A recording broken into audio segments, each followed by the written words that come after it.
మన ప్రభు రక్షకుడైన యేసుక్రీస్తు నామములో మీ అందరికీ శుభాలు. మరొక ఆదివారం అనగా మే నెల 4వ ఆదివారం కలుసుకోవటానికి దేవుడు కృప చూపించాడు. మంచిది, మనందరం కలిసి చివరిగా ప్రభువుని ఆరాధించుకొని శ్రేష్టమైన వాక్య భాగంలోకి వెళ్దాం. అందరం కలిసి ప్రభువుని ఆరాధించుకుందాం. పాడుచున్నప్పుడు, దేవుణ్ణి స్తుతిస్తున్నప్పుడు అందరూ కూడా కలిసి ఏకేభించి మనము సంఘముగా కూడుకొని ఏ విధంగా ప్రభువుని ఆరాధిస్తామో, ఏ విధంగా ఆత్మలో సంతోషిస్తామో, ఆనందిస్తామో, అలాగా యూట్యూబ్ ద్వారా మీ గృహాలలో ప్రతి ఒక్కరు కూడా ఆరాధిస్తున్నప్పుడు ప్రభువుని మనస్ఫూర్తిగా ఆరాధించండి, దేవుణ్ణి మహిమపరచండి. ప్రతి ఒక్కరు కూడా ఈ సమయాన్ని గమనించి ప్రతి ఆదివారం కూడా ఉదయకాలం 10 గంటలకు వస్తున్న కార్యక్రమాలు మీరు చూసి ఆత్మీయ మేలులు పొందుతున్నామని ఎంతో విశ్వాసంతో ఉన్నాం. కనుక దయతోటి అందరూ కూడా చివరిగా కలిసి ప్రభువుని ఆరాధించుకున్నాం. మీ అందరికీ కూడా యేసుక్రీస్తు నామములో శుభాలు. పాట పాడి ప్రభువుని ఆరాధించుకుందాం. ఆనందయాత్ర ఇది ఆత్మీయ యాత్ర, యేసుతో నూతన యెరూషలేము యాత్ర. ఆనందయాత్ర ఇది ఆత్మీయ యాత్ర,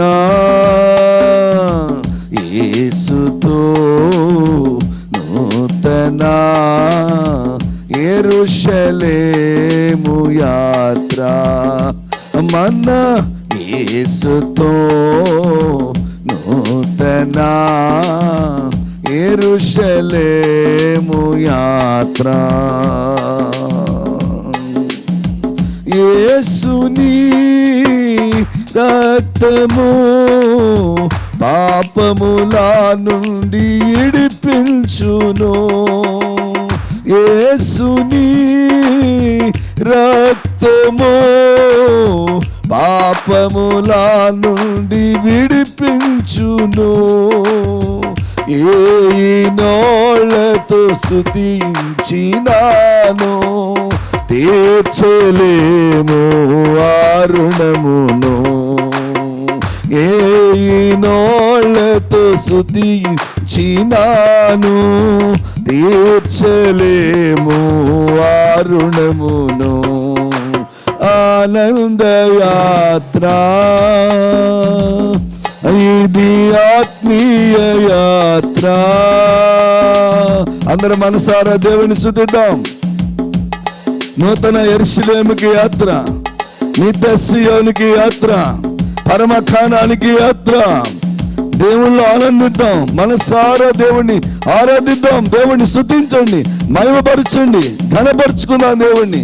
ఆయన సర్వశక్తి కలిగిన దేవుడు, మన కొరకు ప్రాణము పెట్టిన యేసుని ఆరాధించుకుంటున్నాం. అందరూ భయభక్తులతోటి దేవుణ్ణి స్తుతిద్దాం, దేవుణ్ణి మహిమపరుచుకుందాం.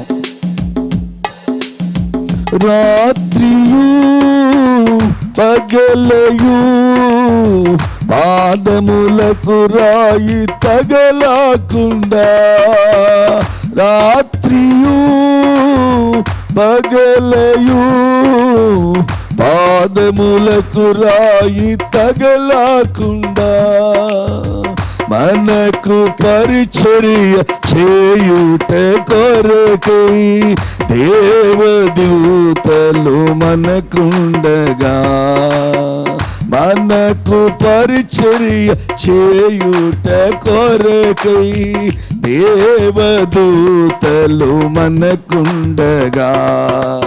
ఆనందయాత్ర ఇది ఆత్మీయ యాత్ర, యేసుతో నూతన యెరూషలేము యాత్ర మన యేసుతో నూతన యెరూషలేము యాత్ర. అందరూ మనసారా దేవుని స్తుతిద్దాం. ఆయన శక్తికి మించిన కార్యాలు చేయగలిగిన దేవుడు, నిన్న నేడు నిరంతరము మారని దేవుడు. మనస్ఫూర్తిగా హృదయపూర్వకంగా ప్రభువుని ఆరాధించుకుందాం. Thank you lord. మనసారా దేవుని స్తుతిద్దాం. మీ దుఃఖమును సంతోషముగా మార్చగలిగిన దేవుడు, మీ కన్నీటిని నాట్యముగా మార్చగలిగిన దేవుడు. ఈ సమయంలో ఏమీ ఆలోచించొద్దు, ప్రభువుని ఆరాధించు. మనసారా చప్పలు కూడా దేవుణ్ణి ఘనపరుచుకుందాం. ఆయన ఘనమైన దేవుడు, నిత్యుడకు తండ్రి, సమాధానములకు అధిపతి. ఆయన ఆరాధించేవారు ఆత్మతోను సత్యముతోను ఆయన ఆరాధించాలి. Thank you lord. స్తోత్రం. ఆనందం ఆనందం యేసుని చూసే క్షణం ఆసన్యం. అందరూ పాడాలి. ఆనందం ఆనందం యేసుని చూసే క్షణం ఆసన్యం. ఆత్మానంద భరితులమైన ఆగమనకానే సాగేదా. ఆత్మానంద భరితులమైన ఆగమనకానే సాగేదా. ఆనంద యాత్ర ఇది ఆత్మీయ యాత్ర. యేసుతో నూతన యెరూషలేము యాత్ర. అందరూ మనసారా ఆలోచిద్దాం, దేవుడిని స్తుతిద్దాం. ఎవ్వరు కూడా అటు ఇటు దిక్కులు చూడవద్దు. దేవుడు మిమ్మల్ని దర్శించే సమయం, పరిశుద్ధాత్ముడు మిమ్మల్ని తాకే సమయము. ఆత్మలో ఆనందించండి. దేవుని యొక్క ఆత్మ మిమ్మల్ని సంధిస్తుంది. దిగులు విచారణ దేవుడు కొట్టివైపోతున్నాడు. ఆనందం ఆనందం యేసుని చూసే క్షణం ఆసన్యం. ఆత్మానంద భరితులమైన ఆగమనకానే సాగేదా. ఆనంద యాత్ర ఇది ఆత్మీయ యాత్ర. యేసుతో నూతన యెరూషలేము యాత్ర మన యేసుతో నూతన యెరూషలేము యాత్ర. ఆనంద యాత్ర ఇది ఆత్మీయ యాత్ర. యేసుతో నూతన యెరూషలేము యాత్ర మన యేసుతో నూతన యెరూషలేము యాత్ర. ఆనంద యాత్ర ఇది ఆత్మీయ యాత్ర. యేసుతో నూతన యెరూషలేము యాత్ర. హల్లెలూయా. మరి ఇప్పటి వరకు కొన్ని పాటల ద్వారా ఆరాధించి చివరిగా ప్రభువుని మనందరం కలిసి మనసారా దేవుని స్తుతించాం, ఆరాధించుకున్నాం. ఈ 4వ ఆదివారపు ఆరాధనలు మీరు కార్యక్రమం అంతా కూడా జాగ్రత్తగా చూస్తున్నారని విశ్వసిస్తున్నాం, నమ్ముచున్నాం. పరిస్థితులన్నీ కూడా ఒకేలాగున్నప్పుడు దేవుణ్ణి ఆరాధించటం కాదు, ప్రతికూలమైన అనుకూలమైన ఏ పరిస్థితిలోనైనా కూడా ప్రభు పాదాలు మనం విడిచిపెట్టకూడదు. కనుక మనం ఇప్పుడు శ్రేష్టమైన సమయంలోకి వచ్చాం. మరి నా కుమారుడు జాషువా డానియల్ యవన సేవకుడు గారి దేవుని యొక్క చేతిలో బలమైన పాత్రగా దేవుడు వాడుకుంటున్నాడు. గత 14-15 సంవత్సరాలుగా నేను చేసిన ప్రార్థన దేవుడు ఆలకించి ఈ పరిచర్య విషయంలో ఏమైందని దిగులు విచారనుతున్నప్పుడు ఆయన ఇచ్చిన వాగ్దానము పూర్వకంగా ఈ కుమారుడిని నేను వాడుకుంటాను, నా పరిచర్యకు నేను వాడుకుంటానని దేవుడిచ్చిన వాగ్దానాన్ని బట్టి నేను ఎంతగానో మరి ఇటువంటి బిడ్డలను కన్నందుకు మరి నేను ఎంతగానో మనసారా దేవుణ్ణి స్తుతిస్తున్నా. ప్రాపర్టీస్లో వచ్చే వారసత్వం వేరు, పరిచర్యలో వచ్చే వారసత్వం వేరు.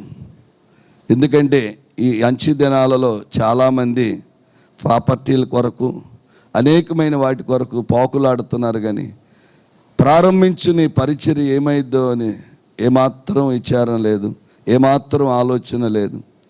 కానీ ఒక తండ్రిగా ఎంతగానో సంతోషిస్తున్నాను. పరిచర్య మీద వారికి ఉన్న భారాన్ని బట్టి, బాధ్యతను బట్టి నేను ఎంతగానో దేవుణ్ణి స్తుతిస్తూ ఉన్నాను. మాకంటే కూడా ఎంతగానో ఇంకా మరి రెండంతలుగా ఈ పరిచర్య దీవించబడాలని, ఇంకా అనేకమైన కార్యక్రమాలు చేయాలని బిడ్డల్లో చూస్తున్న ఆసక్తిని బట్టి మీకు స్తోత్రాలు. యూట్యూబ్ ద్వారా, మరి వాట్సాప్ ద్వారా, మరి అలాగనే నా కొడుకు మరి జాషువా డానియలు, అలాగనే నా కోడలు ప్రీతి మరి కొన్ని కార్యక్రమాలు మీకు అందిస్తూ ఉన్నారు.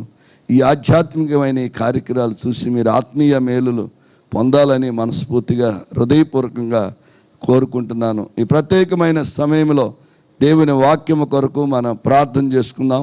తలలు వంచండి, అందరం కూడా మనస్ఫూర్తిగా. దయగలిగిన తండ్రి, ప్రేమ కలిగిన ప్రభువా, పరిశుద్ధుడా, మీకు వందనాలు చెల్లిస్తున్నాం.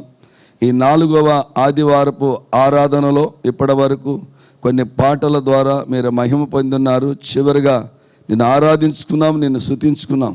నీ నాయన నీ మాటలు వినాలని ఆశతో ఎదురు చూస్తున్న విశ్వాసులందరినీ మీరు జ్ఞాపకం చేసుకోండి ప్రభా. వారి వారి నాయన పనులన్నీ కూడా ముగించుకొని నాయన చక్కగా నాయన వారి గృహాలలో కూర్చొని వాక్యం వింటున్నాం, నమ్ముచున్నాం. ఎవరూ నిర్లక్ష్యం కలిగి ఉండకుండా సహాయం చేయండి. మరి ముఖ్యంగా ప్రభా, అగాపే ప్రార్థనా మందిరానికి వచ్చే ప్రతి కుటుంబము ఆధ్యాత్మికంగా ఆత్మీయంగా మేలులు పొందాలని, అలాగే అనేక మంది కార్యక్రమాలు చూసి మేలులు పొందుతున్నారని ప్రభా ఎంతో వారు తెలియపరుస్తున్నారు. దాన్ని బట్టి మిమ్మల్ని స్తుతిస్తున్నాము తండ్రి. ఇదిగో ప్రభా, ఇప్పుడు నీ యవన సేవకుడు నా కుమారుడు జాషువా డానియలు ప్రభువా, మరి నీ పక్షముగా నిలబడుచుండగా నీ చిలువ చాటును మరుగుపరచుకోండి, నీ అభిషేకం ఉంచండి, నీ ఆత్మను కుమరించి నీ నోటి బోరగా వాడుకోండి ప్రభా. ప్రతి ఒక్కరు నాయన నీ వాక్యపు వెలుగులో నడిపించమని నాయన నీ దాసుని మీద నీ ఆత్మను కుమరించి చక్కగా వివరించగలిగిన కృపను దయచేయము ప్రభా. నీ దాసుని నోట నీ మాటలుంచి మందరితో మాట్లాడి ఆత్మీయ మేలులు పొందుకోవడానికి మమ్మల్ని అర్హులుగా మార్చమని మరొకసారి కార్యక్రమం చూస్తున్న ప్రతి ఒక్కరిని పేరు పేరున మీరు దీవించమని, మరి ముఖ్యంగా మా తక్కెళ్ళపాడు గ్రామమును మీరు ఆశీర్వదించినందుకు వందనాలు ప్రభా. ఇప్పటి వరకు నాయన ఈ కరోనా వ్యాధిని ప్రభా రాకుండా మా గ్రామాన్ని కాపాడవు, మా సంఘ బిడ్డను కాపాడవు. ఆంధ్రప్రదేశ్లో ప్రపంచ యావత్తును వణికిస్తున్న ఈ కరోనా వ్యాధిని కూడా నిర్మూలన చేసి మళ్ళీ సంఘముగా కూడుకొని మేమందరం నేను ఆరాధించుకునే భాగ్యము దయచేయమని, ఇదిగో ప్రభా నీ దాసుని నీ పక్షముగా నిలబెట్టుకొని వాడుకొని మహిమ పొందమని యేసు ప్రభు నామములు అడుగుచున్నాము తండ్రి. Amen, amen. మంచిది ప్రియులారా, ఇప్పటి వరకు మరి పాటలు పాడాము, దేవుణ్ణి ఆరాధించుకున్నాము, మీ కుటుంబాల క్షేమం కొరకు ప్రార్థన చేశాం. ఈ విలువైన సమయాన్ని మీరందరూ కూడా అటు ఇటు మరి పనులు పెట్టుకోకుండా దేవుని వాక్యము ద్వారా మనం జీవించబడాలి. దేవుని వాక్యము నన్ను బ్రతికిస్తుంది అంటున్నాడు దావీదు. ఆయన వాక్యం లేకపోతే మనం ఈ లోకంలో జీవించలేం. కనుక వాక్యం జరుగుతున్న సమయంలో ఏ పనులు పెట్టుకోవద్దని దయతో కోరుకుంటున్నాను. మరొకసారి మీ అందరికీ మన ప్రభు రక్షకుడైన యేసుక్రీస్తు నామములో ఈ కార్యక్రమం చూస్తున్న ప్రతి ఒక్కరికి కూడా అగాపే గాస్పల్ మినిస్ట్రీస్ తరపున నా హృదయపూర్వకమైన వందనాలు తెలియపరుస్తున్నాను. Thank you lord. దేవుడు మిమ్మలను సమృద్ధిగా దీవించునుగాక. మీ కుటుంబాలలో ఎన్నడలేని ఆనందాన్ని ప్రభు మీకు దయచేయునుగాక. ఆమేన్. మంచిది, అందరూ కూడా శ్రద్ధగా వాక్యం విందాం. Praise God. Praise the Lord. అందరూ బాగున్నారా? ప్రభు కృపను బట్టి, మీ ప్రార్థనలు బట్టి మేము కుటుంబం అంతా కూడా క్షేమంగా ఉన్నాం. మరి సంఘస్థులందరూ, మరి లైవ్ వీక్షిస్తున్న మీ అందరూ కూడా ఆరోగ్యంగాను ప్రభు కృపలో దీవించబడుతున్నారని నమ్ముతున్నాను. నిత్యము మరి మీ అందరి కొరకు మా అనుదిన ప్రార్థనలో, సంఘ ఉపవాస ప్రార్థనలో జ్ఞాపకం చేసుకుంటున్నాం, ప్రార్థన చేస్తున్నాం. దేవుడు మిమ్మల్ని ఆశీర్వదించాలని, ఆత్మీయంగా బలపరచాలని, మీ యొక్క అవసరాలను తీర్చాలని, మిమ్మల్ని ఆశీర్వదించాలని, ఆయన కృపలో మిమ్మల్ని అందరినీ కూడా భద్రపరిచి క్షేమాన్ని అనుగ్రహించాలని నిత్యము కూడా ప్రార్థనలు చేయడం జరుగుతుంది. అనుదినము కూడా 10 గంటల నుంచి 12 వరకు ప్రార్థనలు జరుగుతున్నాయి. సంఘములో పరిచారకులు ఉన్నారు, మరి వారందరూ కలిసి మీ కొరకు ప్రార్థన చేస్తున్నారు. మరి మీరు కూడా మీ గృహంలో ప్రార్థన చేస్తున్నారు నమ్ముతున్నాం. మరి కొన్ని రోజులుగా మేము ప్రారంభించిన అగాపే యూత్ ఫోన్ కాన్ఫరెన్స్ కూడా దేవుడు విజయవంతంగా ఆయన జరిగిస్తూ వచ్చారు. ఇంకా చక్కగా ముందుకు దేవుడు తీసుకెళ్లాలని ప్రార్థన చేస్తున్న యవనస్తులందరూ కూడా చాలా ఆసక్తిగా ఉంటూ, మరి వారు తెలిసిన స్నేహితులను కూడా వాళ్ళు కలుపుతున్నారు. మరి ఎంతోమంది దీవించబడుతున్నారు, ఆశీర్వదించబడుతున్నారు. కనుక ఇంకా ఎన్నో ఆలోచనలు ప్రభువారు అనుగ్రహిస్తూ ఉన్నారు. కనుక మీ వంతుగా మీరు కూడా సంఘము కొరకు నమ్మకంగా ప్రార్థన చేయండి, సహకరించండి. మరియు లాక్డౌన్ కొన్ని ప్రాంతాల్లో మరి సడలింపులు చేశారు. కాబట్టి తగిన జాగ్రత్తలు తీసుకుంటూ బయట మీ పనులు చూసుకోవాలని, ఒకవేళ ఉద్యోగానికి వెళ్ళినా బయటికి వెళ్ళినా కానీ తగిన జాగ్రత్తలు. లాక్డౌన్ కొన్ని ప్రాంతాల్లో అంటే సడలింపులు చేసి కొంచెం ఫ్రీడమ్ ఇచ్చారు, కానీ కరోనా కాదు. కరోనా మామూలుగానే తిరుగుతూనే ఉంది. కానీ మన జాగ్రత్తలు మనం సాధ్యమైనంత వరకు ఉంటే దాన్ని ఇంకా పూర్తిగా మనము అరికట్టవచ్చు. కాబట్టి మీరందరూ కూడా తగిన జాగ్రత్తలతో మీ కుటుంబాన్ని మీరు కాపాడుకుంటారని నమ్ముతున్నాను. దేవుడు కూడా మనకు సహాయం చేస్తారు. అయితే మనం చేయవలసింది కూడా మనం చేయాలి ఎప్పుడు. ఈరోజు మనము మరొక విషయాన్ని మనం నేర్చుకుందాం. నేనెవరిని అనే అంశంలో ఈ రోజున మనము నీవు దేవుని సొత్తు, మనము దేవుని సొత్తని, అంటే దేవునికి సొంతమైన వారమని, దేవునికి చెందిన వారమని అర్థమిచ్చే ఒక అంశాన్ని ఈరోజు మనం నేర్చుకుందాం. దేవుని సొత్తు అయిన మనము ఎలా ఉండాలి, ఎలా ఉండకూడదు, ఉండటం వల్ల ఎటువంటి లాభాలు మనకి ఆత్మీయంగా భౌతికంగా కలుగుతాయో ఈరోజు మనం నేర్చుకుందాం.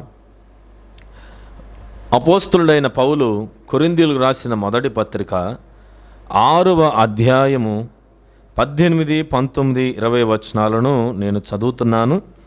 మీరు కూడా మీ బైబిల్ గ్రంథాలను తెరచి అపోస్తల కార్యాలు,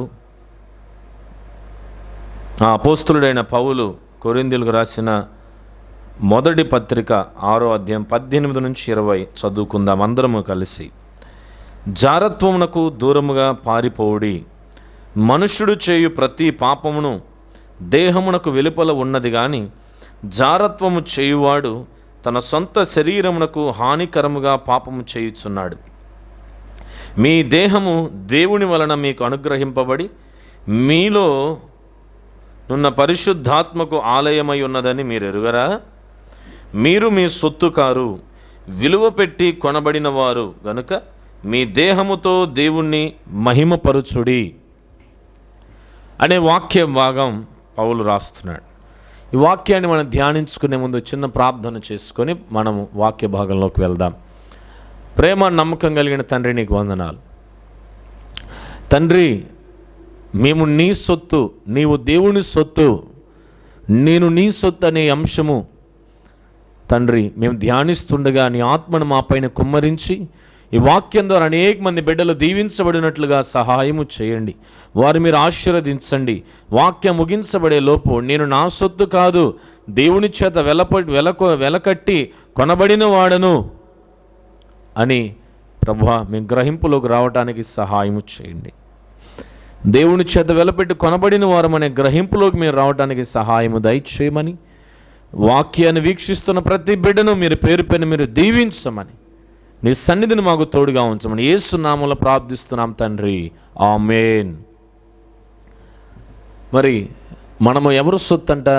మన సొత్తు కాదు, మరి దేవుని సొత్తు అని వాక్యము సెలవిస్తుంది. ఈ యొక్క కొరింథీ సంఘాన్ని పౌలు ఆత్మీయంగా పెంచుతున్నాడు. అయితే వీరు భయంకరమైన పాప సంబంధమైన క్రియల్లో వారు ఉన్నారు. అందుకని పౌలు వాళ్ళని హెచ్చరిస్తే ఒక ఉత్తరాన్ని రాస్తాడు. ఎన్నో చర్చనీయాంశాలు, ఎన్నో ప్రశ్నలు జవాబులు కూడా యొక్క ఉత్తరములో రాయటము చాలా స్పష్టముగా పౌలు తెలియచేయటము యొక్క కొరింథీ పత్రికలో మనము చూస్తాము, చదువుతాము.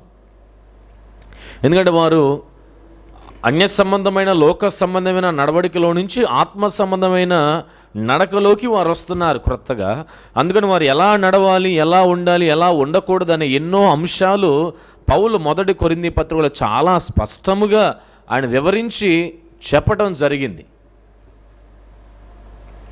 కానీ ఈరోజు మనము కూడా ఆ అంశాలను, వాటిల్లో ఒకటైన నీవు దేవుని సొత్తు, నీ సొత్తు కాదు, నీ దేహాన్ని నువ్వు ఇష్టం వచ్చినట్టుగా వాడుకోవటానికి నీవు దేవుని సొత్తు అని గ్రహించు. కనుక పౌలు అంటున్నాడు ఏమనంటే, మీరు మీ సొత్తు కాదు, మీ దేహాన్ని మీ ఇష్టానుసారంగా దాన్ని వాడుకున్నటకు ఇది మీరు వెలపెట్టుకున్న సొత్తు కాదు మీ దేహం, ఇది దేవుని వల్ల మీకు అనుగ్రహింపబడినది అని పౌలు చాలా స్పష్టంగా కొరింథీ సంఘానికి ఆయన చెప్పడం జరుగుతుంది. ఎందుకంటే జారత్వం, వ్యభిచారము అనేటువంటి సమస్యలు కొరింథీ సంఘములో ఉన్నాయి.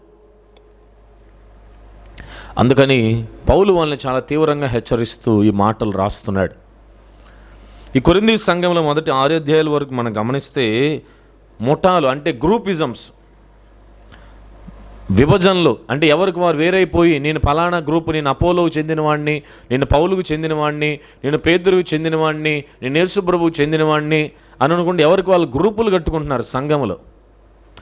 కొంతమంది ఆత్మీయత లేనివారు, అవిశ్వాసులు, మరియు సాతాను సంబంధమైన రాజకీయాన్ని సంఘములో రుద్దాలని సాతాను ఎంతోమందిని ప్రేరేపిస్తూ ఉంటాడు. ఎంతోమంది సంఘంలో లేవనెత్తాడు సేవకులకు విరోధంగా, సేవకుల మీద చెడు తలంపులు ప్రచారం చేసేటట్లుగా, సేవకుల పైన అబద్ధపు మాటలు ప్రచారం చేసేటట్లుగా. ఆయన అట్లా చేశారు, ఈయన ఇట్లా చేశారు, నేనైతే అలా చేశాను కదా, అట్లా చేయకూడదు, అసలు వాళ్ళకేం తెలుసు అన్నట్ల సేవకుల్ని తక్కువ చేసి వీళ్ళని ఎక్కువ చేసుకుంటూ మాట్లాడుతున్నారంటే ఒకటే తత్వం. వాళ్ళని సాతాను ప్రేరేపిస్తున్నారు, వారు దురాత్మ ప్రేరేపితులై అలా మాట్లాడుతున్నారు. మీరు అలా మాట్లాడుతున్నా, మీతో ఎవరైనా అలా మాట్లాడుతున్నా వెంటనే సేవకులకు తెలియచేయాలి, లేకపోతే వారి కోసం ప్రార్థన చేయాలి. వారు దురాత్మ ప్రేరేపితులై అపవాది చేత శోధింపబడుతూ అలాగా సంఘములో చీలికలు తేవాలని, వారు ఏలుబడి చేయాలని, సంఘాన్ని నాశనం చేయాలని సేవకులపైన బురద జల్లే ప్రయత్నం చేస్తారు, కించపరుతూ మాట్లాడతారు. వాళ్ళకే జ్ఞానం ఉన్నట్లుగా సేవకులకు జ్ఞానం లేనట్లుగా వారు మాట్లాడుతున్నారంటే ఒకటే ఆలోచన ఏంటంటే వీరు సంఘములో ఏదో చెయ్యాలి అనుకుంటున్నారు, సంఘాన్ని నాశనం చేయాలనుకుంటున్నారు తెలియకుండానే. కాబట్టి వాళ్ళ గురించి సేవకులతో మాట్లాడాలి, లేకపోతే వారి కొరకు భారం కలిగి ప్రార్థన చేసి వాళ్ళు సరిచేయాలి. కనుక కొరింథీ సంఘంలో అటువంటి సమస్య ఉంది. మరియు లోక జ్ఞానము గొప్పది, తత్వజ్ఞానము గొప్పది, దేవుని జ్ఞానం కంటే కూడా తత్వ సంబంధమైన జ్ఞానం, వేదాంతపరమైన జ్ఞానము, లోక జ్ఞానము అనేది గొప్పది అని అక్కడ గ్రీకులు, రోమీలు వాదించుకుంటా ఉన్నారు. ఆ తర్వాత మూడవదిగా అనేక మంది దేవుని పిల్లలు సంఘానికి వచ్చే వారందరూ కూడా శరీర సంబంధమైన కోరికలలో, శరీర సంబంధమైన రీతిగా వారు బ్రతుకుతూ ఉన్నారు మందిరానికి వస్తూ కూడా. కనుక పౌలు వారందరినీ హెచ్చరిస్తున్నాడు. ఆ తర్వాత లైంగిక పరమైన, వ్యక్తిగత పరమైన అపరిశుద్ధత అనేది వారిలో ఉంది. కనుక వీటన్నిటి గురించి పౌలు హెచ్చరిస్తున్నాడు. ఆ తర్వాత జారత్వం, వ్యభిచారము, జారత్వం, ఇవన్నీ కూడా సంఘములో ఉన్న కొన్ని సమస్యలు. కానీ వీటన్నిటిని బట్టి పౌలు వాళ్ళని హెచ్చరిస్తూ ఈ పత్రికను రాస్తున్నాడు. కనుక మనం కొన్ని అంశాలను మనము చదువుకుందాము, నేర్చుకుందాము. కాబట్టి వారి దేహాన్ని వారికి ఇష్టం వచ్చినట్లుగా వాళ్ళు జీవిస్తున్నారు, జారత్వం చేస్తున్నారు, వ్యభిచారాన్ని చేసుకుంటున్నారు, మరియు లైంగిక పరమైన పరిశుద్ధత లేకుండా బ్రతుకుతున్నారు, దేవుని నామాన్ని మహింపరచట్లేదు. సంఘములో కూడా అపరిశుద్ధత అనేది ఎంటర్ అయిపోయింది. మరియు ముఠాలు, విభజనలు, వారి దేహాన్ని వారికి ఇష్టం వచ్చినట్లుగా వాళ్ళు వాడుకుంటూ ఉన్నారు. అలాంటి సమయంలోనే పౌలు వారి ఉత్తరం రాస్తూ 6వ అధ్యాయంలో 18వ వచనం అంటున్నాడు, జారత్వమునకు దూరముగా ఉండి మీరు పారిపోవుడి. మనుష్యుడు చేయు ప్రతి పాపమును దేహమునకు వెలుపల ఉన్నది, కానీ జారత్వము చేయబడి తన సొంత శరీరమునకు హాని చేసుకుంటున్నాడు. మీ దేహము దేవుని వల్ల మీకు అనుగ్రహింపబడినదని, మీలోనున్న పరిశుద్ధాత్మక ఆలయమై ఉన్నదని మీరు ఎరుగరా? మీరు మీ సొత్తు కారు అని పౌలు చాలా స్పష్టంగా వారికి ఈ ఉత్తరాన్ని ఆయన రాయటము మనం ఇక్కడ గమనిస్తున్నాం. ఏమంటున్నాడంటే పౌలు, మీరు మీ యొక్క సొత్తు కారు అంటున్నాడు. పౌలు అన్నాడు మీరు మీ సొత్తు కారు అని. ఇంగ్లీష్లో ఇలా ఉంది, you do not belong to your cells.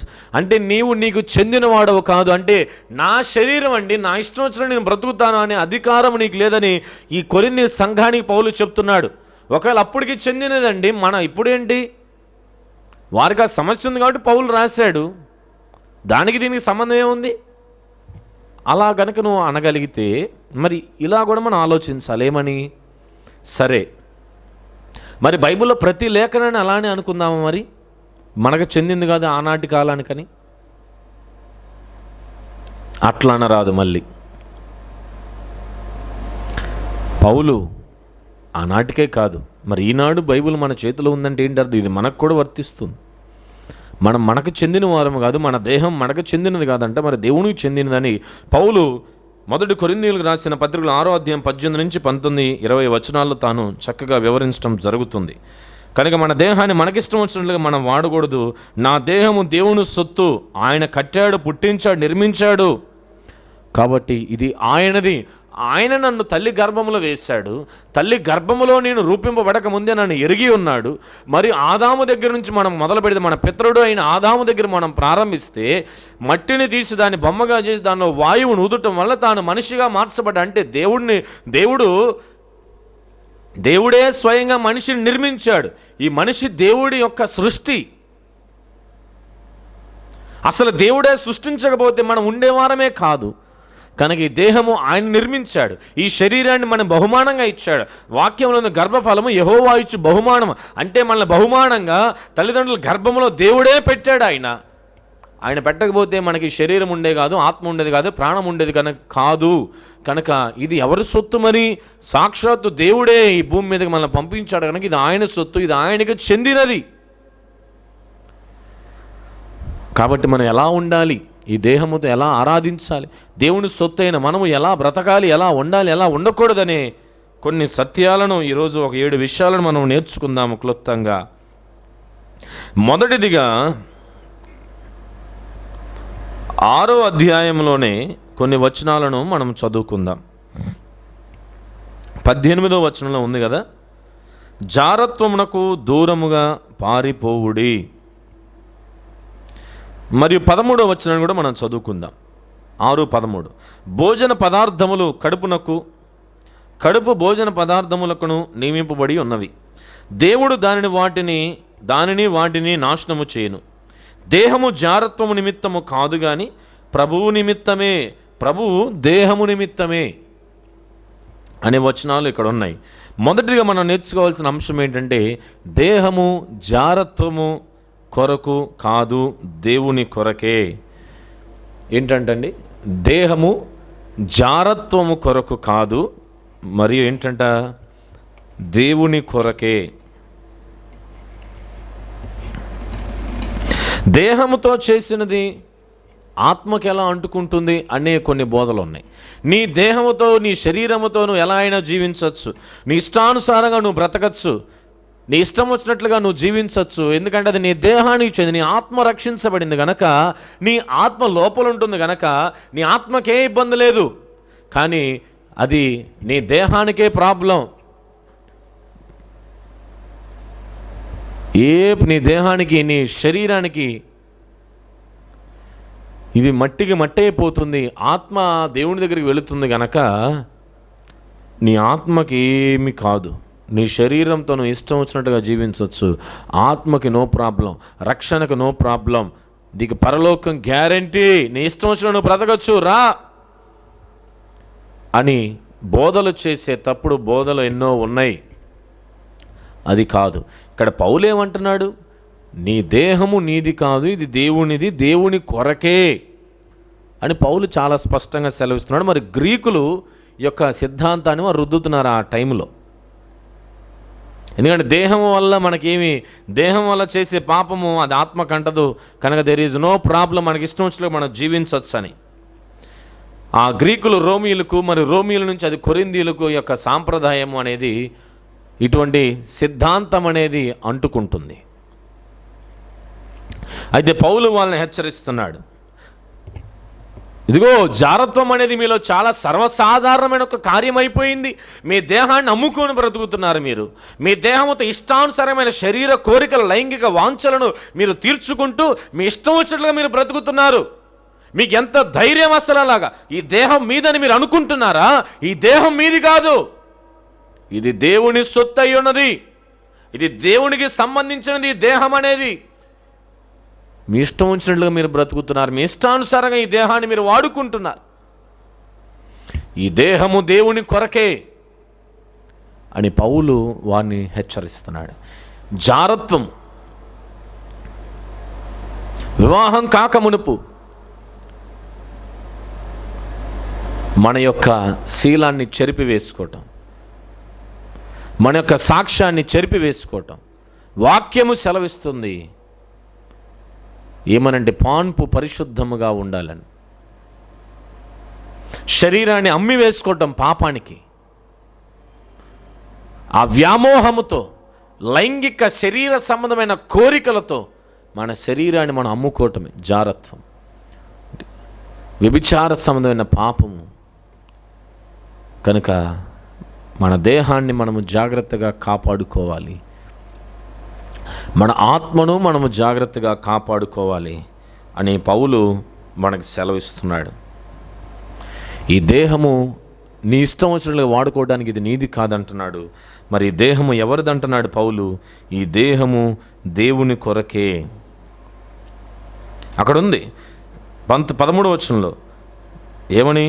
దేహము జారత్వము నిమిత్తము కాదు కానీ ప్రభువు నిమిత్తమే. నీ దేహము అంటే ఈ శరీరము, ఈ ఒళ్ళు, ఎముకల పైన ఉన్న ఈ చర్మముతో కూడిన ఈ శరీరము, ఈ అవయవములు, ఇవన్నీ కూడా ఎవరి కొరకంటే ఇది సాక్షాత్తు నేను సృజించిన దేవుని కొరకు. ఇష్టానుసారంగా దీన్ని మద్యము తాగు, సిగరెట్లు కాల్చుకున్న, వ్యభిచారాలు చేసుకుంటూ, ఇష్టం వచ్చినట్లుగా తిరుగుతూ, నా ఇష్టం అండి, నా ఇష్టం నేను బ్రతుకుతాను.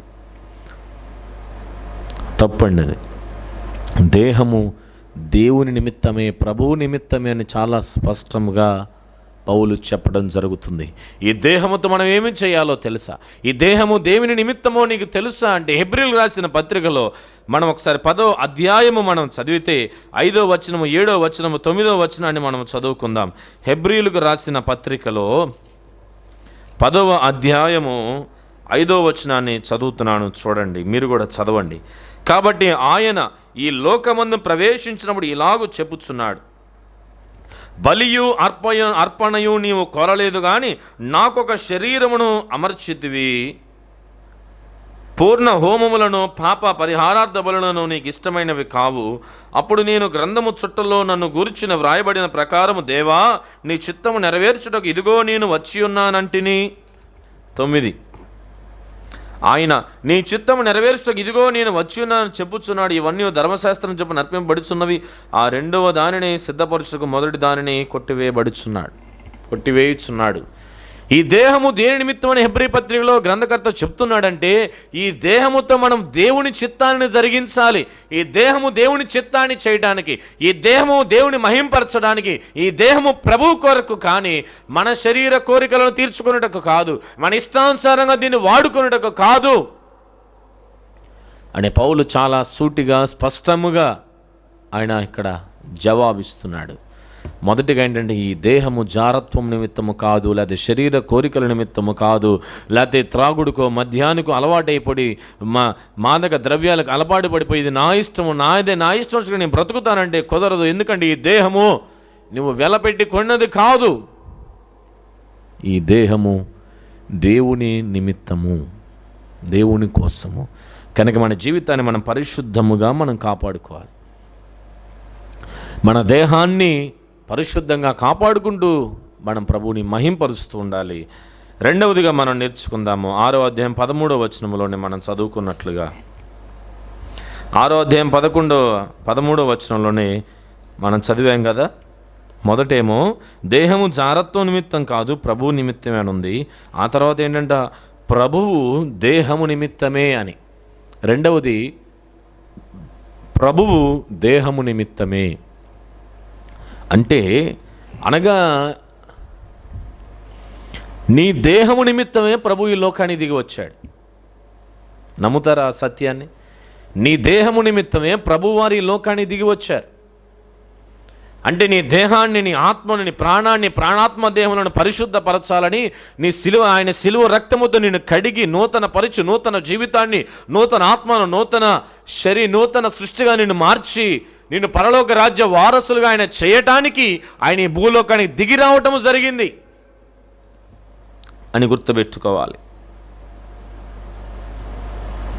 పాపము ఆత్మకు అంటుకున్న తర్వాత ప్రాణము, ఆ తర్వాత దేహమునకు అది సోకుతుంది. కనుక ఆయన యొక్క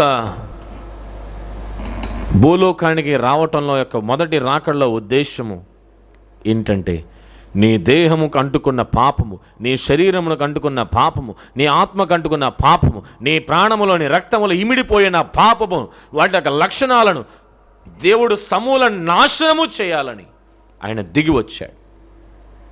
ఎందుకు ఆయన తిరిగి మళ్ళీ పునరుద్ధానుడై వెళ్ళాడంటే నీ కొరకు, నీ ప్రాణము కొరకు, నీ ఆత్మ కొరకు, నీ దేహము కొరకు తండ్రి అయిన దేవునికి కుడి పార్శ్వం కూర్చొని, నాయన నా కుమారుని కాపాడు, మరొక అవకాశము దయచేయి, వాడు రక్షించబడతాడు, ఆమె రక్షించబడుతుంది, మరొక అవకాశము దయచేయని దేవుడు మన కొరకు ఏం చేస్తున్నాడంటే తిరిగి మళ్ళీ మన దేహము నిమిత్తం, మన ప్రాణం నిమిత్తం, మన శరీరమును, మన ఆత్మ నిమిత్తం ఆయన పరలోకంలో తండ్రి కుడిపాక్షాన్ని కూర్చొని మన కొరకు ఆయన విజ్ఞాపన చేస్తున్నాడు ఆయన. కనుక మొదటిది ఈ దేహము ప్రభువు నిమిత్తము, రెండవది ప్రభువు ఈ దేహము నిమిత్తం. ఆయన నీ దేహము పరిశుద్ధపరచబడాలని, నీ ఆత్మ పరిశుద్ధపరచబడాలని ఆయన సిలువకెక్కాడు. తిరిగి మళ్ళీ నీ దేహంతో నువ్వు పాపం చేస్తున్నావు అంటే ఒకటే అర్థం ఏమంటే నీకు తెలియకుండానే, మరి తెలుసో తెలియకో నువ్వు దేవునికి తిరిగి మరలా నీ చేతులతో నువ్వే సిలువేస్తున్నావు. ఆ సిలువ వేసిన కార్యాన్ని చూసినప్పుడు ఏడుస్తావే, అయ్యో వారికి ఎలా మనసు వచ్చింది అసలు అలా సిలువ వేయడానికని అంటూ ఉంటావే. కానీ ఇప్పుడు నీ దేహంతో నువ్వు ఇష్టానుసారంగా జీవించడం వల్ల నువ్వు దేవునికి సిలువ వేయట్లేదా? మరి నీ మీద నీకు అసహ్యం కలగట్లేదా?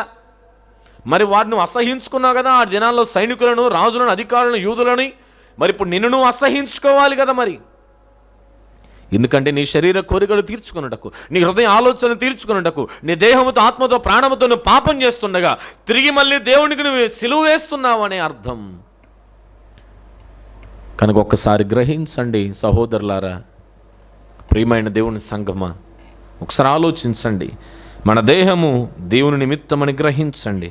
మన ప్రభువు మన దేహము నిమిత్తమే ఆయన దిగి వచ్చారని, మన ఆత్మ రక్షణ నిమిత్తం ఆయన దిగి వచ్చారని మీరు నమ్మాలి.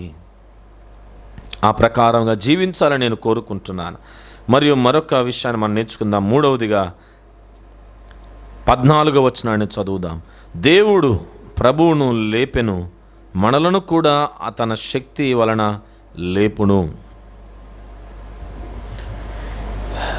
మూడవది, ప్రభు నా దేహమును ఒకరోజు ఆయన లేపుతాడు. అంటే ఈ శరీరం ఒకరోజు లేపబడుతుంది. ఈ దేహం అంతా కూడా ఒక దినాన తిరిగి మళ్ళీ ప్రభు చేతులకు వస్తుంది. ఇది పర్మనెంట్, నా దగ్గరే ఉంటుంది ఈ దేహం, నేను ఎక్కడికి వెళ్ళనండి, ఇక్కడతో ఆయుష్ అయిపోతుంది అని అనుకుంటారేమో. కాదు, ఈ దేహం పర్మనెంట్గా నీకు దగ్గరే ఉండదు. ఇది తిరిగి మనం మరణించిన తర్వాత దేవుని దగ్గరికి అప్పగిస్తాడు. ఈ భూమి, నువ్వు ఒకవేళ భూమిలో చనిపోతే భూమి, లేకపోతే నీళ్ళల్లో సమాధి అయిపోతే నీళ్ళు, అగ్నికి ఆహుతి అయిపోతే అగ్ని మనల్ని తిరిగి దేవునికి అప్పగిస్తుంది. మన దేహము దేవుని తిరిగి మళ్ళీ ఇది లేపబడి దేవుని ఎదుట నిలబడుతుంది.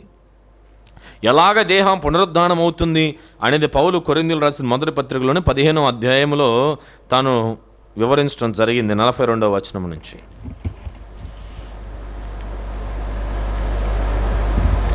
మృతుల పునరుద్ధానమును, అలాగే శరీరము క్షయమైనదిగా విత్తబడి అక్షయమైనదిగా లేపబడును.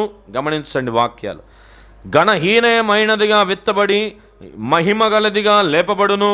బలహీనమైనదిగా విత్తబడి బలమైనదిగా లేపబడును. ప్రకృతి సంబంధమైన శరీరముగా విత్తబడి ఆత్మ సంబంధమైన శరీరముగా లేపబడును. ప్రకృతి సంబంధమైన శరీరం ఉన్నది కనుక ఆత్మ సంబంధమైన శరీరము కూడా ఉన్నది. ఇందు విషయమై ఆదామును మొదటి మనుష్యుడు జీవించు ప్రాణి ఆయనని వ్రాయబడి ఉన్నది. కడబడి ఆదాము జీవింపజేయు ఆత్మ ఆయను. గమనించారని నమ్ముతున్నాను. ఏమనంటే మన శరీరము లేపబడుతుంది. బలహీనమైన శరీరం బలము గలదై తిరిగి మన లేపబడుతుంది అని పౌలు చాలా స్పష్టముగా లేఖనాల్లో రాయటం జరిగిందండి. ఈ దేహము పర్మనెంటు, ఇక్కడితో కలిసి చనిపోతే ఇక్కడితో క్లోజ్, అంతా అయిపోయింది అనుకోవటానికి లేదు. తిరిగి మళ్ళీ పునరుద్ధానం, మృతుల పునరుద్ధానము, శరీర పునరుద్ధానం అనేది ఉన్నది. మనము లేపబడతాము, మనకు తీర్పు తీర్చబడుతుంది. నరకము పరలోకం యుగ యుగాలు మనము జీవించాల్సిన రోజు ఒకటి వస్తుంది. కాబట్టి ఒకసారి జ్ఞాపకం చేసుకోండి, ఈ దేహము ఒక దినాన లేపబడుతూనే జాగ్రత్త కలిగి జ్ఞానము కలిగి ఈ దేహముతో ఏం చేయాలంటే మనము ప్రభువు కొరకు జీవించాలి. ప్రభువు నిమిత్తం మనం బ్రతకాలి.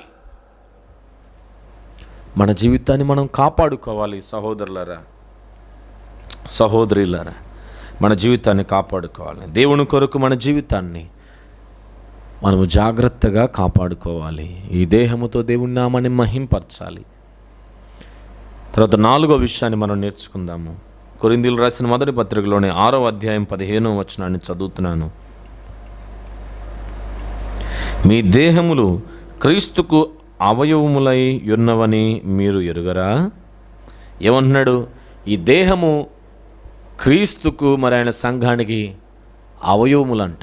బాడీ పార్ట్స్, అవయవాలు ఇవన్నీ కూడా. మన దేహం ఒక అవయవం. సంఘాన్ని దేవుడు శరీరంతో పోల్చాడు. అయితే మరియు మనము విడివిడిగా, అంటే ఇప్పుడు మా సంఘంలో సుమారు 200 నుంచి 250 మంది సభ్యులు ఉన్నారు. అందరము కలిసి ఒక శరీరం అయితే, మరియు ఒక్కొక్కరముగా ఆ శరీరములో బాడీ పార్ట్స్ అయి ఉన్నాం. అంటే ఒక్కొక్కరు ఒక వేలు, ఒకళ్ళు చిటికిన వేలు, ఒకళ్ళు మరి రింగ్ ఫింగర్, ఒకళ్ళు ఉంగరపు వేలు, ఒకళ్ళు చూపుడు వేలు, ఒకళ్ళు బొటన వేలు, ఒకళ్ళు ఇట్లాగా ఒక్కొక్కరు సంఘ శరీరం యొక్క అవయవులా ఉన్నారు. ఒక్కొక్కరు ఒక్కొక్క అవయవముగా సంఘ శరీరములో వారు ఉన్నారు. క్రీస్తు యొక్క శరీరమైన సంఘములో మనందరం కూడా మన యొక్క ఆ అవయవములుగా మనము జీవించాలి. అటువంటి అవయవములుగా మనం ఉండాలి అంటే, ఆ సంఘములు మన యొక్క శరీర భాగముగా మనము జీవించాలంటే ఎలా ఉండాలి? మన దేవుడు నిష్కల్మషుడు, నిష్కలంకుడు, నిర్దోషి, నిరపరాధి, పాపము లేనివాడు గనక మరి ఆయన శరీరం ఎలా ఉండాలి? ఆయన వధువు ఎలా ఉండాలి అంటే అది కూడా నిర్దోషమైనదిగా, ఏ డాగు మచ్చ ముడత లేనిదిగా, వాక్యం అనే ఉదక స్నానము చేత ప్రతిదినం శుద్ధి చేయబడుతూ తను తాను పరిశుద్ధపరుచుకుంటూ నిత్యము కూడా దేవుని కొరకు ఎదురు చూస్తూ వధువు సంఘముగా వేచి ఉండాలి.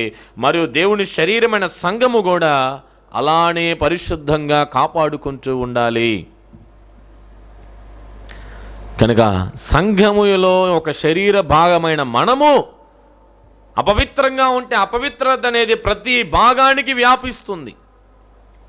మనందరికీ తెలుసు, షుగర్ వ్యాధి ఒక శరీరంలో ఒక్క భాగానికి, అంటే ఒకవేళ నా చిటికినేలో కల నాకు షుగర్ ఉండే చిటికిన వేలుకి ఒక గాయం అయితే ఏమవుతుందండి? దీనిని పట్టించుకొని వదిలేస్తే ఏమవుతుంది? అదే తగ్గిపోతుంది. వదిలేస్తే ఏమవుతుంది? ఇక్కడి నుంచి ఈ వేలుకి, తర్వాత ఈ వేలుకి, తర్వాత ఈ వేలుకు, తర్వాత ఇక్కడికి, తర్వాత చెయ్యికి, తర్వాత ఇది అక్కడి నుంచి మోచేయికి, తర్వాత ఇది చెయ్యి, తర్వాత ఏమైపోద్ది? డాక్టర్ గారు ఏమంటారు? బాబు ఇదిగో ఇక్కడ దాకా సోకిను, మరి శరీరం అంతా పాడు చేసుకుంటావా, లేకపోతే దీన్ని తీసేద్దామా అంటారు. ఏం చేయాలి అప్పుడు? మనం తీసేయండి డాక్టర్ గారు అంటది కదా. ఇక్కడి నుంచి ప్రారంభమైనది చిటికినేలుతో పోయేది ఏడదాకా వచ్చింది? చెయ్యి దాకా వచ్చింది. అదే పెద్దలు అంటారు కదా, గోరుతో పోయేదాన్ని కొండ అంత చేశాడంట. గోరుతో పోయేది కానీ ప్రాణం మీదగా తెచ్చుకున్నారు. చిటికిన వేలుతో పోయేది ఏమైంది, జాగ్రత్త తీసుకోపోవటం వల్ల చెయ్యి మొత్తం వ్యాపించి చెయ్యంతా కూడా తీసేసి ఒంటి చేతివాడిగా బ్రతుకు దినములను కూడా గడపవలసిన పరిస్థితి. కనుక సంఘములో ఒక శరీర భాగముగా ఉన్న మనం అపవిత్ర కలిగి ఉంటుంటే ఆ అపవిత్రత మనల్ని బట్టి సాతాను అనేక మందిని శోధిస్తాడు, అనేక మందిలో వాడు పని చేయడానికి ప్రయత్నం చేస్తాడు మనల్ని వాడుకొని. కనుక సహోదరుడు సహోదరి, మనం అందరం కూడా ఎంతో జాగ్రత్తగా ఉండాలి. పాపాన్ని కడిగి వేసేసుకోవాలి, శోధన జయించాలి, సాతాను పైన యుద్ధము చేయాలి సంఘముగా. లేకపోతే సంఘం అంతటి కూడా ఆ వైరస్, ఆ పాపం అనే వ్యాధి అంటుకునే ప్రమాదం ఉన్నది. కొమ్మతో పోయేది చెట్టు అంతా కూడా నరికేయాల్సిన పరిస్థితి వస్తుంది. కాబట్టి సేవకులముగా అందుకనే పాపం ఉన్నవాడిని హెచ్చరిస్తాం, గద్దిస్తాం. వారు ఒక్కరు మా గద్దిమును బట్టి సంఘం నుంచి ఒకవేళ బాధపడి వెళ్ళినా గ్రహిస్తే వారు దీవించబడతారు, గ్రహించకపోతే పాపంలో మునిగి వెళ్ళిపోతారు. కానీ వారొక్కరు బాధపడి బయటికి వెళ్ళిపోయినా సంఘమంతా క్షేమంగా ఉంటుంది. వారిని బుజ్జగించుకుంటూ ఉన్నామనుకోండి, సంఘమంతా కూడా అదే పాపం అంటుకుంటుంది. కనుక అందుకే ఈ సేవకులు హెచ్చరిస్తారు, గద్దిస్తారు, బుద్ధి చెప్తారు. ఎందుకంటే సాతాను ఒకరి ద్వారా వాడి సంఘంలోనికి ప్రవేశించి మొత్తం సంఘం అంతటిని కూడా పాప క్రియల్లో ముంచివేసి అల్లకల్లోలం చేసి సంఘాన్ని తునాతునకలు చేసేసి విరగొట్టేసి ముక్కలు చేసి సంఘం అనేదే లేకుండా వాడు పూర్తిగా నాశనం చేయడానికి ప్రయత్నం చేస్తాడు. ఆ ఒక్కడికి నువ్వేనేమో ఒకసారి పరిశీలన చేసుకుంటారా? ఆత్మలో పరిశీలన చేసుకుంటారా ఒకసారి? ఒకవేళ అది మనమేనేమో ఒకసారి ఆలోచించండి. ఒకవేళ అది నీవైతే తప్పకుండా ప్రభు దగ్గర పశ్చాత్తాపడి వాటిని ఒప్పుకొని విడిచిపెట్టవలసిన సమయం. లేకపోతే సాతాను నిన్ను వాడుకుంటున్నాడు సంఘ నాశనము కొరకని ఒకసారి గమనించండి. మీరు సాతాను చేతిలో సాధనాలుగా ఉండకూడదు. దేవుని చేతిలో బలమైన సాధనాలుగా ఉంటే ఆయన ఆశీర్వాదాలు నోచుకుంటూ ఆయన చేత దీవించబడిన బలమైన జనాంగముగా మీరు ఉండాలనేది మా ఆశ. ఒకసారి గమనించుకొని పశ్చాత్తాపడి సరి చేసుకుంటే మీకంటే దీవించబడిన వారు ఇంకెవరు కూడా ఉండరు. కనుక మరొక విషయాన్ని మనం నేర్చుకుందాం. 6వ అధ్యాయము 19వ వచనము, 5వ విషయము, 5వ పాయింట్, 6వ అధ్యాయము 19వ వచనము. మీ దేహము దేవుని వల్ల మీకు అనుగ్రహింపబడిన మీలో ఉన్న పరిశుద్ధాత్మకు ఆలయమై ఉన్నదని మీరు ఎరుగరా? ఏంటంటే 5వది, దేహము పరిశుద్ధాత్మ దేవునికి ఆలయమై ఉన్నది. ఈ దేహము పరిశుద్ధాత్మ దేవుని ఆలయము. ఆయన ఎక్కడో సింహాసనం మీద కూర్చోవాలని కోరుకోవట్లేదు, లేదా ఆకాశం అంత పెద్ద సింహాసనం వేసుకొని అక్కడ ఉండాలనుకోవట్లేదు, భూమిని ఆయన పాదపీఠంగా చేసుకొని, లేదా ఆయన పెద్ద మంచంగా చేసుకొని అక్కడ కూర్చోవాలనుకోవట్లేదు, లేదా కొండను ఒక కేంద్రంగా చేసుకొని అక్కడ ఉండాలనుకోవట్లేదు, లేదా ఎక్కడెక్కడో దేవుడు ఉండాలనుకోవట్లేదు. కానీ నీలో నాలో ఆయన వసించాలని, మన హృదయములో ఆయన ఉండాలని ఆయన కోరుకుంటున్నాడండి. ఎంత గొప్ప సంఘటన, ఎంత గొప్ప ఆశీర్వాదము మనకి. మన దేహములో పరిశుద్ధాత్మ దేవుడు నివసించాలని కోరుకుంటున్నాడు ఆయన. మరి నీ దేహములో నీ అపవిత్రతనంతా కూడా తొలగించేసి పరిశుద్ధాత్మ దేవునికి అవకాశం ఇస్తున్నారా?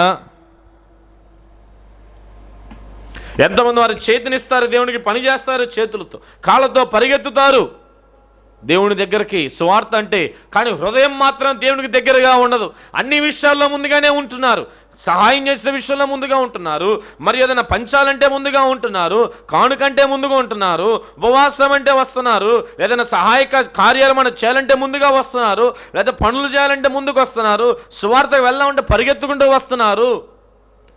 కష్టపడి దేవుని కొరకు పని చేస్తున్నారు, కానీ చేతులు ఇస్తున్నారు, కాళ్ళు ఇస్తున్నారు, అన్నిటిని ఇస్తున్నారు దేవుని కొరకు. కానీ నీ హృదయము దేవునికి కావాలి. దేవుడు నీ హృదయములో, నీ దేహము లోపల ఆయన నివసించాలని ఆయన కోరుకుంటున్నాడు. ఎంతకాలము సాకులు చెప్పి తప్పించుకుంటావు సహోదరుడా, సహోదరి? నీ దేహము పరిశుద్ధాత్మ దేవునికి ఆలయం ఉన్నదని, నీ హృదయం నివసించాలని కోరుకుంటున్నాడని నీకు తెలియదా? అంటే తెలియదా అంటే నీకు తెలుసు, కానీ ఎందుకని నెగ్లెక్ట్ చేస్తున్నావు? ఎందుకని నువ్వు దేవునికి ఆ అవకాశం ఇవ్వట్లేదు? ఎందుకని పాపాన్ని విడిచిపెట్టి రక్షణ అనుభవం పొందడానికి ఎందుకని వెనకడుగు వేస్తున్నావు? What is the reason? ఒకవేళ ఈ రోజే రాకడ వస్తే నువ్వు ఏం చెప్తావు? ప్రభువా రేపు రా నాయన, నేను ఈరోజు రక్షణ పొందుతాను, రేపు వస్తావా దేవని అడుగుతావా? ఒకసారి ఆలోచించు నా ప్రియమైన మిత్రమా. ఇదే చివరి అవకాశమేమో ఒక్కసారి గుర్తించావా? భయంకరమైన కరోనా వ్యాధి, భయంకరమైన క్రైసిస్, భయంకరమైన కరువుల్లో ప్రపంచము ఉన్నది. న్యూస్ చూస్తుంటే సుమారుగా మన దేశంలో 6 కోట్ల మందికి పైగా ఉద్యోగాలు పోయినాయి అంట కరోనా వల్ల. మరియు వలస వచ్చిన కూలీలందరూ వెళ్ళిపోయారు. వారిని బట్టే పనులు ప్రారంభించిన వారు ఎంతోమంది, ఎన్నో హోటల్స్, ఎన్నో డెకరేషన్ వారు ఉన్నారు, మరి ఎన్నెన్నో కంపెనీలు, మరి ఎన్నెన్నో ఫుడ్ ఐటమ్స్, ఇవన్నీ కూడా వలస కూలీలు, అంటే వేరే వేరే ప్రాంతాల నుంచి వచ్చి పనులు చేసుకుంటున్న వారు. వారిని బట్టి వ్యాపారాలు చేస్తున్న ఎంతోమంది నష్టం. ఇటువంటి దాడులు ఎన్నో జరుగుతాయండి. మన ప్రాణానికి ముప్పు ఉన్నది. రాకడికి సూచనలు దగ్గరగా ఉన్నాయి. మరిక నువ్వు రక్షించబడకపోతే, ఇక నువ్వు నీ దేహాన్ని నీ హృదయాన్ని దేవుడికి అప్పగించకపోతే ఇంకా ఎప్పుడు నువ్వు ముందుకు వస్తావు? ఎన్ని అవకాశాలు దేవునికి ఇవ్వాలి? ఇక ఎప్పుడు నీ హృదయాన్ని దేవుడికి సమర్పించి, దేవా ఇదిగో నా దేహాన్ని నీకు సమర్పిస్తున్నానని ఎప్పుడు నువ్వు చెప్పాలనుకుంటున్నావు? ఎంత కాలము నువ్వు సమయాన్ని తీసుకుంటావు? ఇంకెన్ని అవకాశాలు నువ్వు వాడుకుంటావు? అవకాశాలన్నీ అయిపోయే రోజు ఒకటి వస్తుంది. సమయము ముగించే రోజు ఒకటి వస్తుంది. కృపాకాలం ముగించబడే దినం ఒకటి వస్తుంది. అది నీ జీవితంలో రాకూడదని నేను కోరుకుంటున్నాను. దయచేసి ప్రియమైన సంఘమా, లైవ్ చూస్తున్న సంఘబిడ్డలారా, స్నేహితులారా, నీ సమయము అయిపోయే రోజు ఒకటి వస్తుంది. నీ జీవితాన్ని సరిచేసుకొనకపోతే, నీ ఆత్మను, నీ దేహమును, నీ హృదయమును దేవునికి ఇవ్వకపోతే, నువ్వు ఆలస్యం చేస్తూ ఉండుంటే ఇక మరి ఎన్నడూ కూడా ఇవ్వలేని రోజు ఒకటి వస్తుంది. నువ్వు ఇద్దామనుకున్నా కానీ ఇవ్వలేని రోజు ఒకటి వస్తుంది. అయ్యో అయ్యో అని నువ్వు రొమ్ములు బాదుకొని, గుండెలు బాదుకొని, కన్నీరు కాల్చి, సాష్టాంగపడి నమస్కారం చేసి ఏడ్చినా పొర్లినా కానీ you can't hear any voice from the lord. నువ్వు ఆ దేవుని స్వరాన్ని వినలేని రోజు ఒకటి వస్తుంది. తలుపులు మూయబడే రోజు ఒకటి వస్తుంది. నోవాహు ఓడ తలుపులు మూసివేసినప్పుడు, ఓ నోవాహు నోవాహు తలుపు తీ, మేము రక్షించబడాలనుకుంటాం, మేము రావాలనుకుంటున్నామని నోవాహు అడిగినా నేనేమి చేయలేను, దేవుడు తలుపులు మూసివేశాడు. ఆయన తలుపులు మూస్తే తెరవగలిగిన వాడెవడు, ఆయన తెరిస్తే మూయగలిగిన వాడెవడని వాక్యం సెలవిస్తుంది. నీ జీవితంలో తలుపులు మూయబడితే ఎవ్వడు కూడా తెరవలేడు. గమనించండి, నా దేవుడు నీలో నివసించాలని తలుపు తడుతున్నాడు. ఆయన నీ హృదయం అనే తలుపు దగ్గర నిలబడి మర్యాదగా, గౌరవంగా బ్రతిమిలాడుకుంటూ నీ అవకాశం కోసము నీ తలుపు దగ్గర నిలబడి ఆయన కోరుకుంటుండగా నువ్వు ఎందుకని ఆలస్యం చేస్తున్నావు? దేనికి కారణం? నీ డబ్బులా, నీ కులమా, నీ మతమా, నీ కుటుంబ సభ్యులా? వారు ఎవ్వరూ కూడా నిన్ను నరకా నుంచి ఏది కూడా నిన్ను తప్పించలేదు. దేవుని తీర్పు నుంచి నీ కుటుంబం కానీ, నీ కులం కానీ, నీ బంధువులు కానీ, నీ డబ్బులు కానీ ఏది కూడా నిన్ను వాటి నరకం నుంచి తప్పించలేదని ఒక్కసారి గుర్తుంచుకో.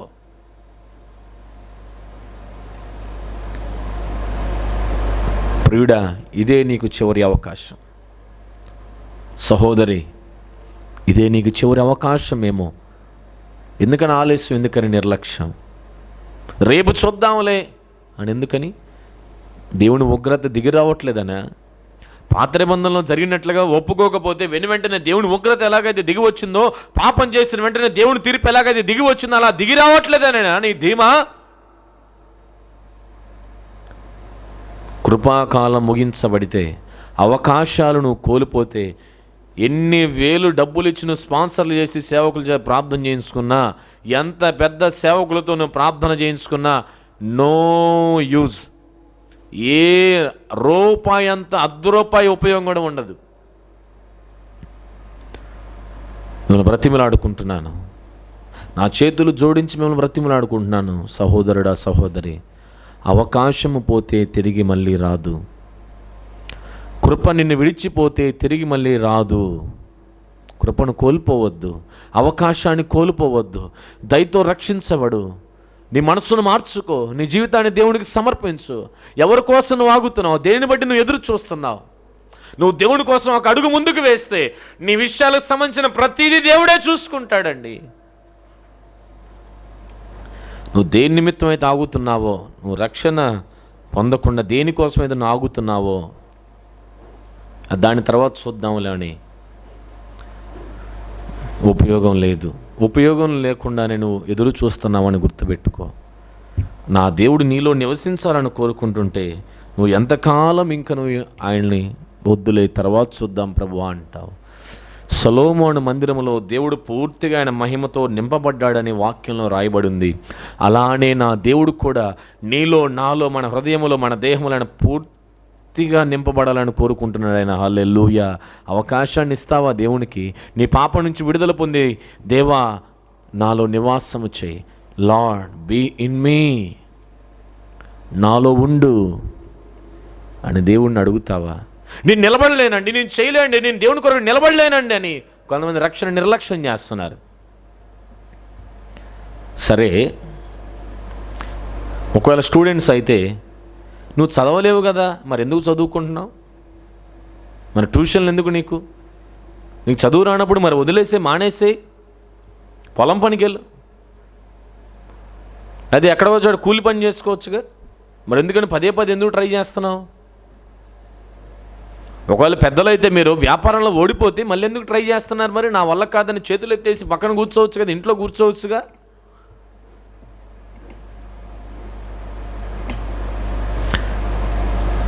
మరి రక్షణ విషయంలో మరి నువ్వు ఎందుకని వల్ల కాదని మెలకుండా ఉంటున్నావు? ఎందుకని ప్రయత్నం చేయట్లేదు? నేను నిలబడలేను, నాకు వల్ల కాదు, నేను తర్వాత చూస్తాను ఎందుకంటున్నావు? మరి నీ చదువు విషయంలో, వ్యాపారం విషయంలో, ఉద్యోగ విషయంలో ఓడిపోతే తిరిగి మళ్ళీ ప్రయత్నం చేస్తావు.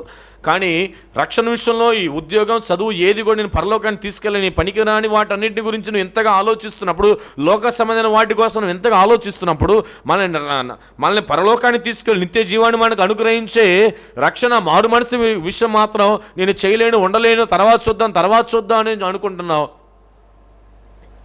అంటే నీకు ఏది ప్రాముఖ్యం? మనకేది ప్రాముఖ్యం? మనం దేనికి ప్రాముఖ్యతనిస్తున్నాం ఒకసారి ఆలోచించండి,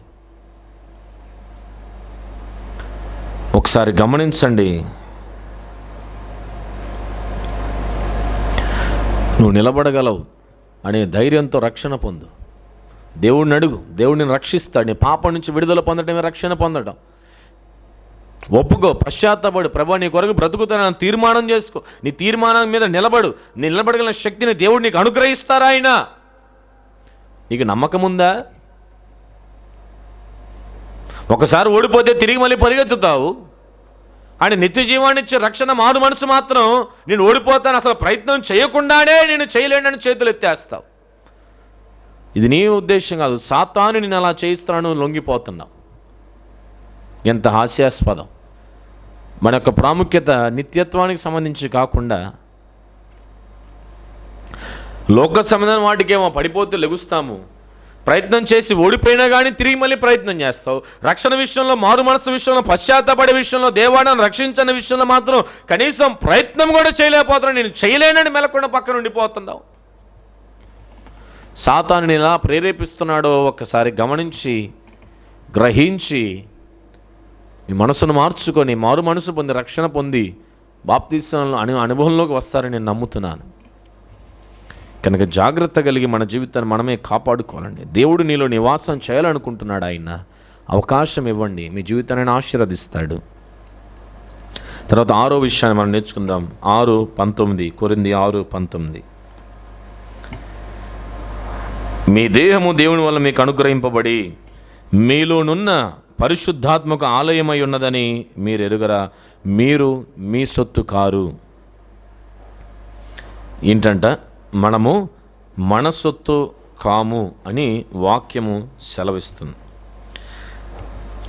ఎందుకనంటే దేవుడు తన రక్తం అనే వెలపెట్టి ఆయన మనల్ని కొనుక్కున్నాడని. ఆయన రక్తముతో దేవుడు మనల్ని కొనుక్కోవటం జరిగింది. కనుక మనము మన సొత్తు కాదు, మనం ఎవరమంట? దేవుని యొక్క సొత్తు. కనుక మనము దేవుని రక్తము చేత కొనబడిన వారము, దేవుని రక్తము చేత కడగబడి ఆయన సొత్తుగా ఆయనకు చెందిన వారముగా మార్చబడ్డాం. ఇంతకుముందు సాతాను కాడి కింద ఉన్నాము, సాతానుకు చెందిన వారముగా ఉన్నాము. కానీ ఇప్పుడు దేవునికి చెందినవారు, మనము దేవునికి సంబంధించిన వారము.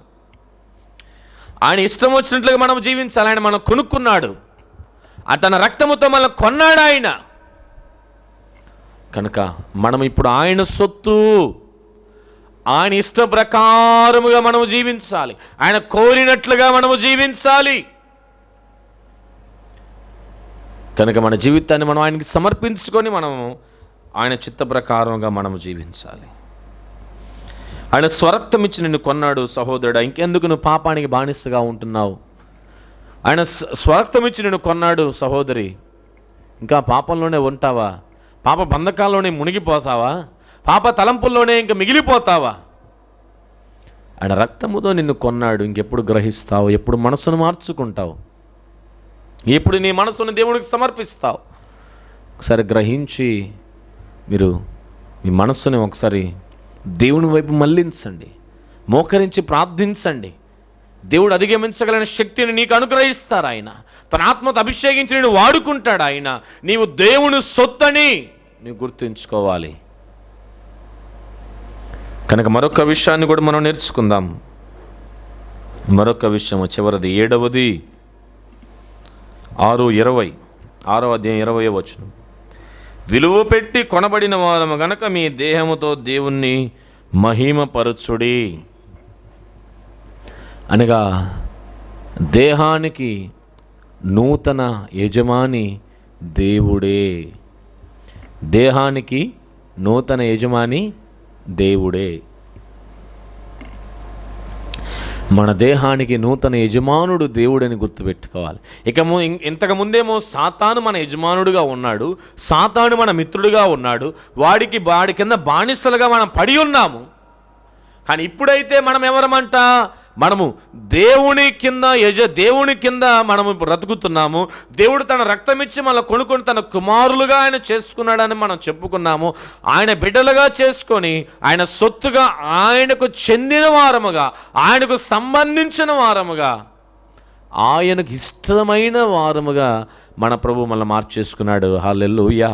ఇంతకుముందు సాతాను మన ఓనర్, ఇప్పుడు మన ఓనర్ ఎవరు? యేసయ్య.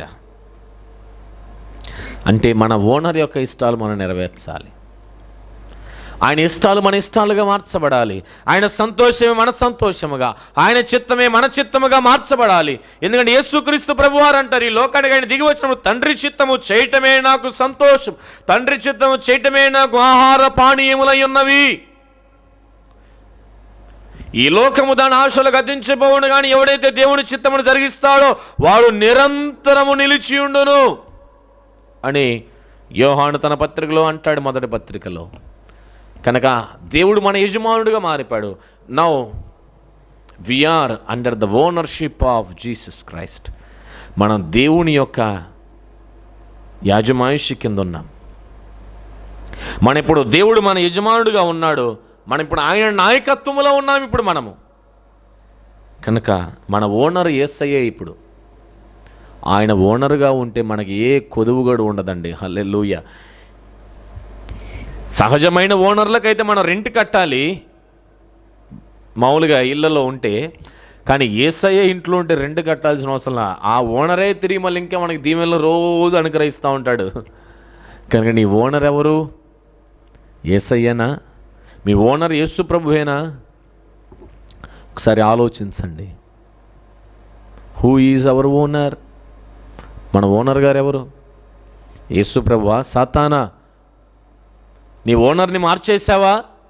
నీ ఇల్లును మార్చావా? నువ్వు దేవుని సొత్తుగా ఉన్నావా? సాతానికి తొత్తుగా ఉన్నావా? కనుక గమనించండి, సాతానుకు సొత్తులుగా మనం ఉండకూడదు. కనుక పశ్చాత్తాపడి మన మనసును మనం మార్చుకొని దేవుని కొరకు బ్రతకాలి, దేవుని కొరకు జీవించాలి.